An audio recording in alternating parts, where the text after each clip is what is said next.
When the likes of British royal dynasties are thought of, many school curriculums teach them. We know quite a lot about the Tudors with Henry VIII, or the Normans with William I and Ballard Hastings, or perhaps the modern Windsors with Queen Elizabeth II, foundation of the Commonwealth, King Charles III.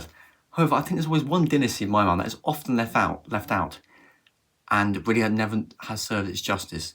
That is the Plantagenet Dynasty, started in 1154 with Henry II, all the way up 485 with the fall of Richard III, Battle of Bosworth.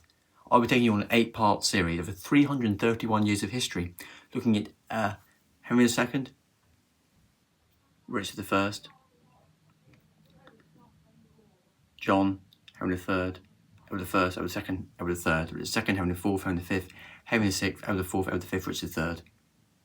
14 monarchs to go through, from civil war and chaos to another civil war, battles, 100-year war, and lots of internal affairs, so to say the same. This is the Plantagenet Dynasty. England's root as a global power was cemented by these people.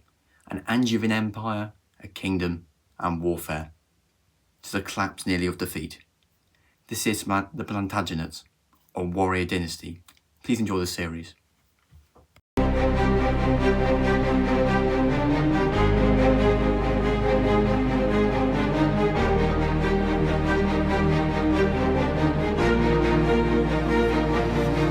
After much anticipation, we have now arrived at the final episode of the Plantagenet series.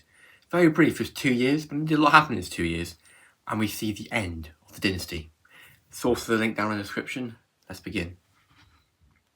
Following the death, or at least supposed death, of Richard Shrewsbury and Edward V, it was a time for another Yorkist, Richard III, to ascend the throne in 1483, along with his wife, Anne Neville, on the throne. Richard III was by far one of the most evil people, in fact, well, probably evil people even, and also evil monarch in British history. Him and Edward VIII can't quite decide personally, also from a politically neutrally speaking point of view, in terms of pure statistics, which one was more evil. Whether you go for just, Richard III and everything like that discussed, or just someone who, Edward VIII, Nazi, and also campaigning for bombing in British cities. You can, I guess it's up to you to decide which one you think is more evil. Richard III. He had narcissistic tendencies, he was power hungry, some historians think he had possible psychopathy, psychopath. That's the actual condition. I made that video a while ago about James Bond on View to a Killer is indeed a condition. You can actually have, be a psychopath, a literal psycho or sociopath. And he wanted nothing more than power and divine right. However, unlike Henry VIII, who more of an expansionist policy, Richard III was actually quite internal. It was about securing the kingdom as he best saw fit, which was simply the execution and rid off of any Lancastrian or anyone who wouldn't support the Yorkists or specifically support him on the throne, and anyone acknowledging what he'd done to possible Richard Shrewsbury and Edward V, and ultimately he actually got what he wanted there, as to this day their bodies have never quite been discovered in the Tower of London. However, Richard III, as clearly someone whose power and corrupt he was, wasn't there without any critics, and indeed the Wars of the Rosy which the Third set off to end, indeed did end, but not how he wanted. There was an upcoming man who would indeed see the next dynasty occur. His name was Henry Tudor, the son of Margaret Beaufort, and he decided to march along with the Earl of Oxford. Yes, the Earl of Oxford, along with the Stanley brothers, to just south of Leicester near Bosworth, near to Richard III's stationing at the time, and decided on the 22nd of August 1485, 2 years into Richard III's reign, to launch an attack. Although the goals were not actually entirely clear, it was never entirely stated by Henry Tudor or even the Earl of Oxford or Stanley brothers that they wanted to kill Richard III, or indeed one of his accomplices in the battle, the Duke of Norfolk, who also died Duke of Norfolk. It was never actually stated directly that, we Lancastrians were going to kill Richard III. Although that did of course happen, and again, up until the 18th century, George II, English monarchs did actually march into battle. The point being, the objective wasn't clear. Whether Richard III was killed or not wasn't really the point. It was more about decisively defeating a strong Yorkist army and showing the Lancastrians they had a punch to play in the war. However, indeed, Henry the Tudor and the Lancastrians, who to be Tudors, were very well organised in the battle and knew exactly what they were doing and how to handle the Yorkists.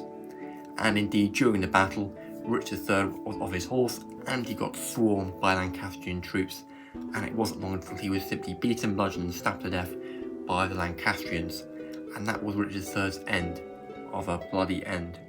And now we see the dynasty end, and Henry Tudor now on the throne.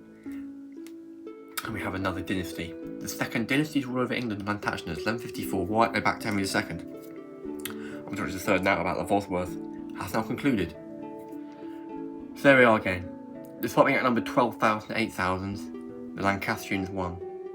So in conclusion, the Plantagenet Dynasty, although often forgotten in English history textbooks, while perhaps for the Normans or the Tudors, even the Windsors, the Plantagenets absolutely socially, politically and economically arose at courts and further democratising the English monarchy, like the Magna Carta 1164 Acts, and of course the Wars of the Roses, meant that the English dynasty, despite being seen the 100 Years' War, corruption and the War of the Roses, would continue to live on. And now it was more stable, and there would from now on, at least mostly, be a clear line of succession. The eldest son, the daughter, would always inherit the English throne. The Plantagenets definitely made their mark, had that massive territorial age in the Angevin Empire, a forced to collapse, and the only thing left on the continent was Calais, although in 1558, during Mary I's reign, this would also be lost. However, those ideas of expansion, imperialism, a divine right to rule and conquest was by no means gone for the English and later British. And of course, by the 18th century, that would be well implemented in an empire. Thank you so much for watching. Please let me know in the description, comment section, about anything else you'd like to make me make a series on. I've done the French Empire, I've done the Plantagenets, what else would you like me to do? Thank you so much for watching this series, it's been a pleasure, and I'll see you next time.